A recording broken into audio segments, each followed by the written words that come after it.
doing something else that's going to be very good. We're going to be selling a gold card.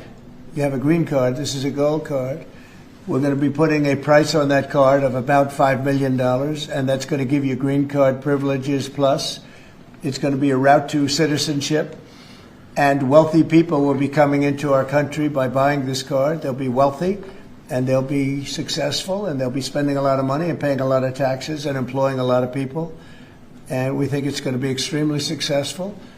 Never been done before, anything like this, but it's something that we're going to be putting out over the next, would you say 2 weeks, Howard? Do you want to say a couple of words about it? Sure. Mr. President, are there Wait a any minute. requirements for that gold card? second. Do you have to invest a certain amount of money in this country in order to qualify for that gold card? Yeah, exactly. So Go the ahead. EB-5 program was really, you lend some money, but it was full of nonsense, make-believe, and fraud, and it was a way to get a green card that was low-priced. So the president said, rather than having this sort of ridiculous EB-5 program, we're going to end the EB-5 program. We're going to replace it with the Trump Gold Card, which is really a green card gold, so they'll be able to pay $5 million to the U.S. government. They'll have to go through vetting, of course. We're going to make sure they're wonderful, world-class global citizens. They can come to America. The president can give them a green card, and they can invest in America, and we can use that money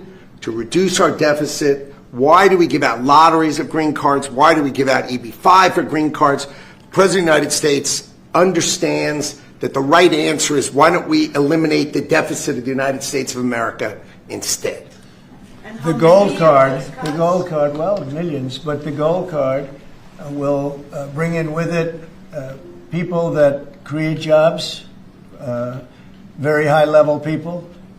I think companies will pay to get people in. For instance, you today graduate from the Wharton School of Finance or Harvard or Stanford or any college, and nobody knows if you can even go to work for a company.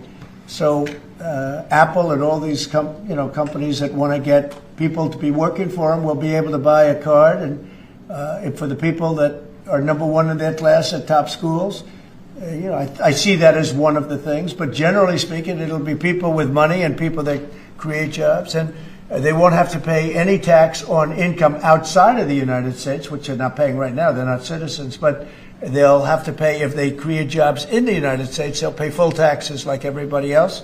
So you're getting big taxpayers, big job producers, and we'll be able to sell maybe 1 million of these cards, maybe more than that. And if you add up the numbers, they're pretty good. As an example, 1 million cards would be worth $5 trillion. $5 trillion. Wow.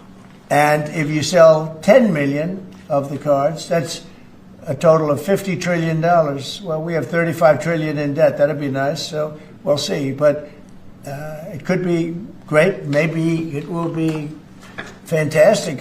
We have it all worked out from the legal standpoint. It's totally legal to do. Hasn't been done before. It's been done in many different forms. We give them away. Why should we give them away? We shouldn't give them away.